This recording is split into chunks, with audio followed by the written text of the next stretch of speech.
विद्यार्थी मित्रांनो, आज आपण कविता नंबर 4 रे थांब जरा आषाढघना ही कविता कवी बा भ बोरकर यांची असून चैत्र पुनव या काव्यसंग्रहातून घेतली आहे.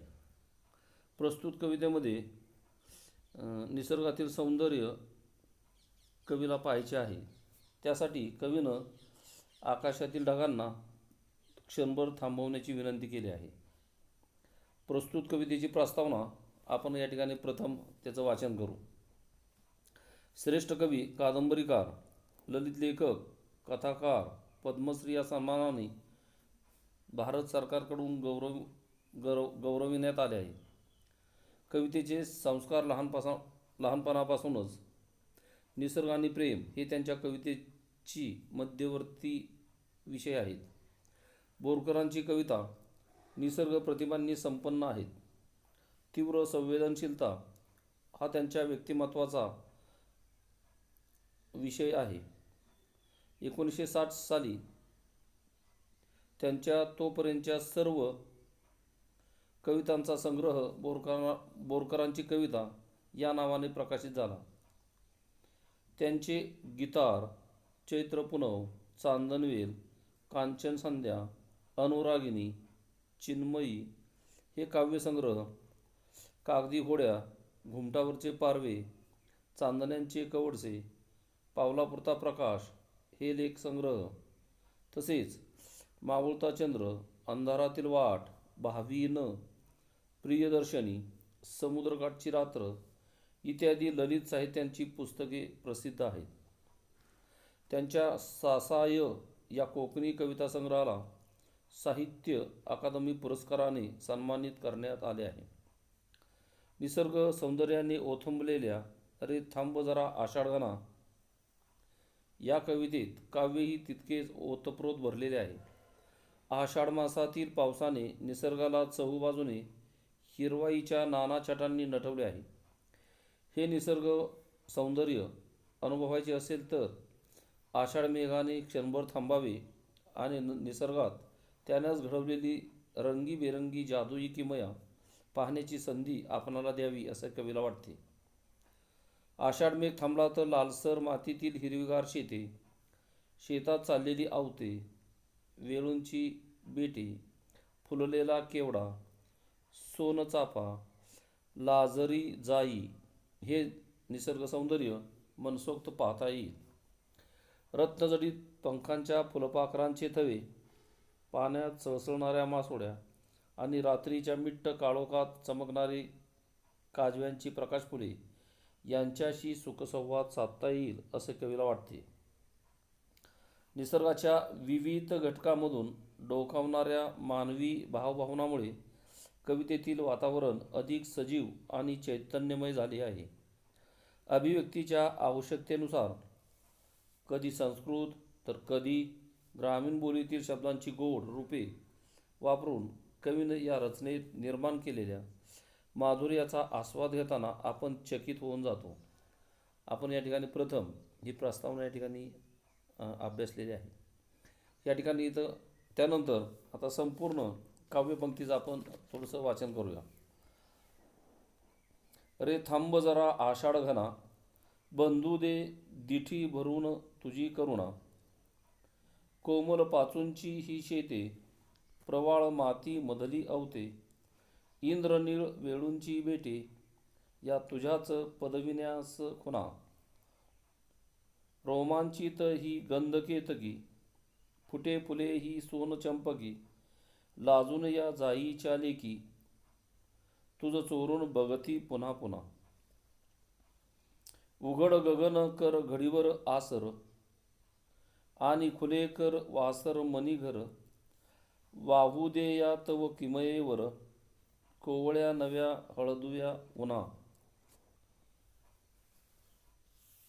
कणस भरू दे जीवस दुधाने, देठ फुलांचा अरळ मधाने, कंठ खगांचा मधुगानाने, आणि तशारा तृण पर्णा, आश्लेषांच्या तुषार स्नानी, बिहून पिसोळी थव्या थव्यांनी, रत्नकळा उधळीत माध्यांनी, नाहनो तो इंद्रवर्णात वना, काळोखाची पीत आसवे, पालवित उमलता काजवे, करू दे मज हितगुज त्यासवे, निरखित जळातील विधू वंदना.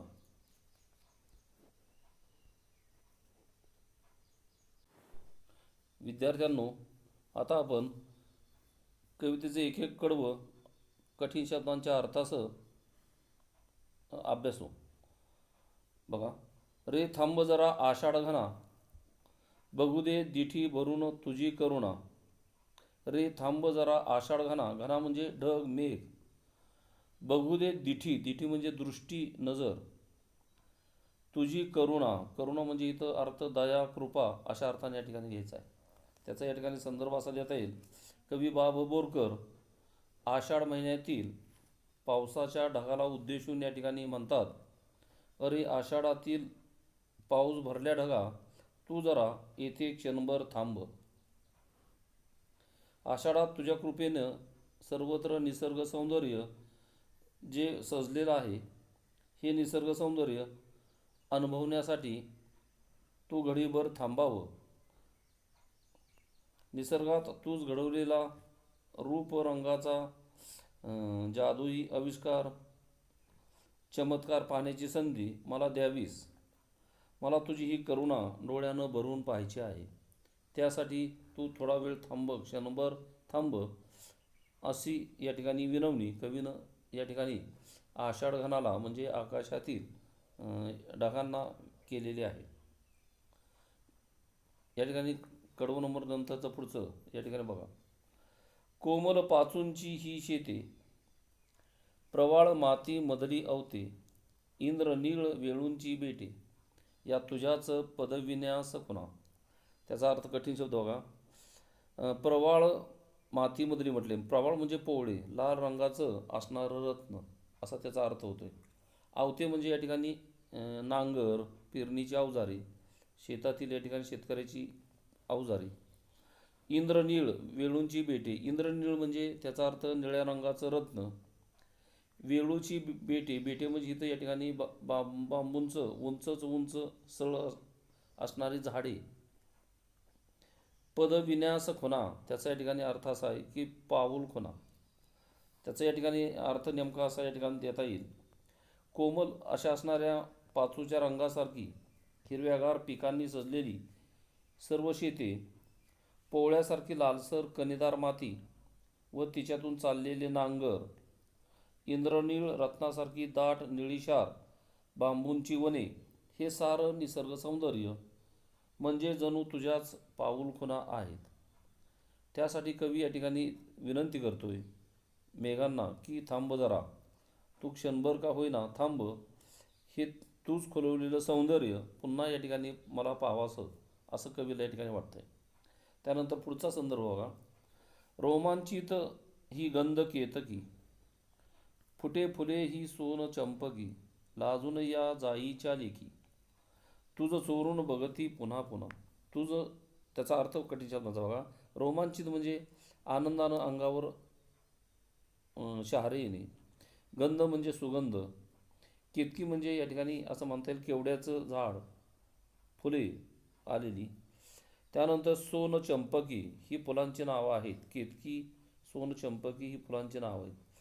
म्हणजे या ठिकाणी सोन चंपकी म्हणजे सोन्याचं या ठिकाणी काय म्हणता येईल इथं सोन चाफा असा त्याचा अर्थ घेता येईल. जाईच्या लेकी, लेकी म्हणजे मुली, जाईच्या म्हणजे जाई जुई अशा अर्थानं.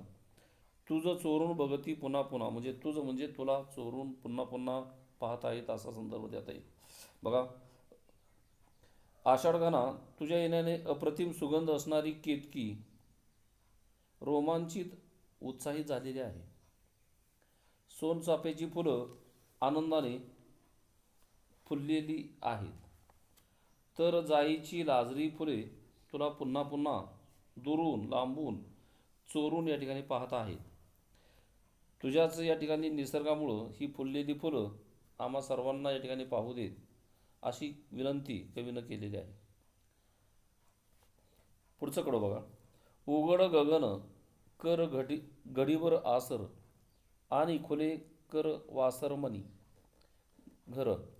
वाहू दे या तव किमयेवर, कोवळ्या नव्या हळदुव्या उन्हा. इथे या ठिकाणी गगन, त्याचा अर्थ आकाश. घडीवर म्हणजे थोडा वेळ, क्षणभर. आसर म्हणजे उघडीप, पाऊस थोडा वेळ थांबावा अशा अर्थानं. वासरमणी म्हणजे इथे या ठिकाणी वासरमणी म्हणजे सूर्याचं घर असा संदर्भ त्याचा अर्थ देता येईल. तव म्हणजे तुझ्या, किमयेवर म्हणजे जादूगार. हळदुव्या उन्हा, हळदुव्या म्हणजे हळदीच्या पिवळ्या रंगाचं अशा अर्थानं. उघड गगन त्याचा अर्थ संदर्भ असा देता येईल. कर घडीभर आसर आणि खुले कर वासरमणी घर, त्याचा संदर्भ असा देता येईल. हे मेघा, तू हे आकाशात दाटलेलं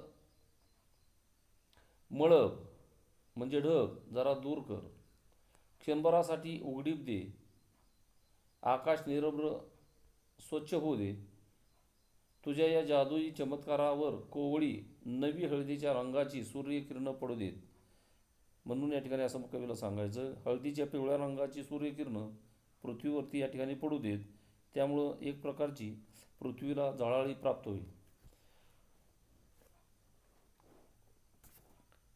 कणस भरू दे जीवस दुधाने, देठ फुलांचा अरळ मधाने, कंठ खगांचा मधुगानाने, आणि तशहारा तृणपर्णा. त्याचा अर्थ या ठिकाणी बघा. कणस म्हणजे या ठिकाणी कणीस, रानातील किंवा शेतातील ज्वारी, बाजरी, मका असेल, गव्हाच्या लोंब्या असतील, ही कणस या ठिकाणी भरू देत. ते जीवस दुधाने, जीवस म्हणजे पौष्टिक, जीवसचा अर्थ पौष्टिक अशा अर्थ दुधाने. देठ फुलांचा अरळ मधाने, अरळ म्हणजे अलवार, कोमल. कंठ, कंठचा अर्थ गळा. खगांचा म्हणजे खग म्हणजे पक्षी. मधु गानाने, मधु म्हणजे गोड, गानाने म्हणजे या ठिकाणी सुरेल संगीत गीत अशा अर्थानं. तृणपर्णा म्हणजे गवताचे पाते. कणीस भरू दे जीवस दुधाने, या ठिकाणी कवीला असं सांगायचं की शेतातील साऱ्या कणसामध्ये पौष्टिक या ठिकाणी रस भरू देत. फुलांची देठ हळुवारपणे मधानं भरू दे. पक्ष्यांनी गवताच्या पात्यांनाही शेरा येईल अशा मंजूळ स्वरात गीत गायन करू देत. त्यासाठी हे मेघा, तू क्षणभर विश्रांती दे आणि लंबरूप सूर्याची किरणं पृथ्वीवरती पडू देत अशा अर्थानं. आश्लेषांच्या तुषार स्नानी, भिवून पिसवळी थव्या थव्यांनी, रत्नकळा उधळीत माध्यांनी, नाहनवतो इंद्र वनात वना. आश्लेषा या ठिकाणी एक पावसाळ्यातील असणारे नक्षत्र.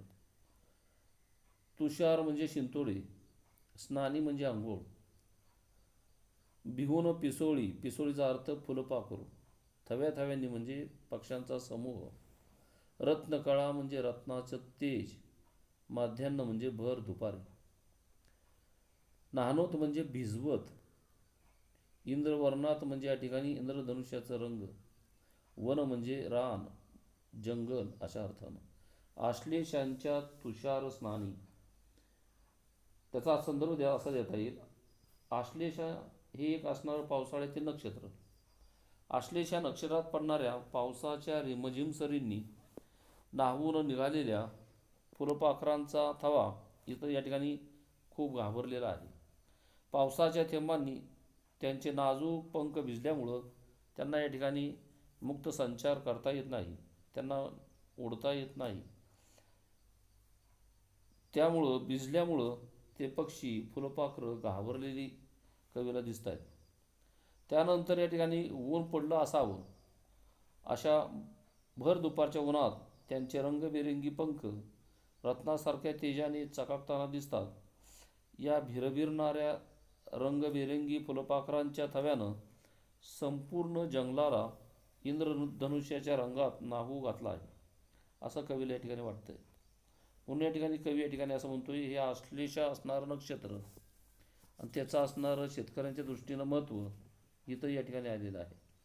शेवटचा या ठिकाणी काव्यपंक्ती बघा. कडवं, काळोखाची पीत आसवे, पालवीत उमलता काजवे, करू दे मज हितगुज त्यासवे, निरखित जळातील विधुवदा.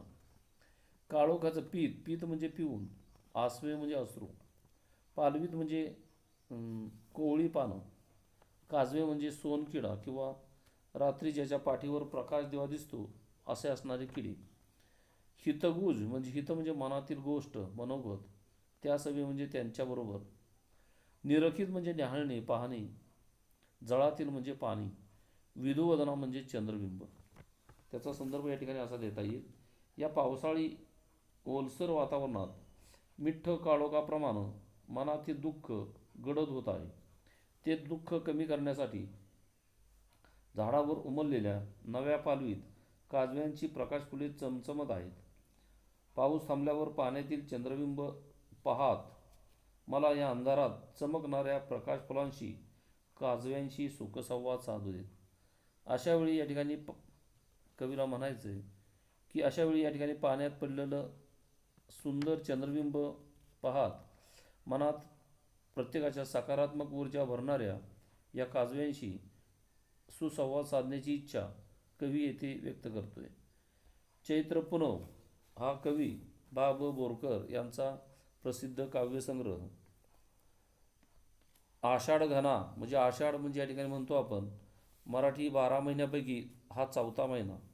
उदाहरण द्यायचं झालं तर चैत्र, वैशाख, ज्येष्ठ, आषाढ, श्रावण, भाद्रपद, अश्विन, कार्तिक, मार्गशीर्ष, पौष, माघ, फाल्गुन हे मराठी 12 महिन्यापैकी आषाढ आषाढ हा या ठिकाणी चौथा महिना या ठिकाणी असतो.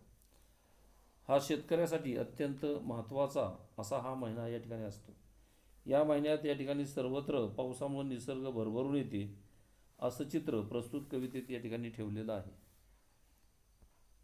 आपण पुढच्या तासाला या ठिकाणी कृती आराखडा या कवितेवरील सर्व सविस्तर या ठिकाणी उद्याच्या तासाला अभ्यासू. धन्यवाद.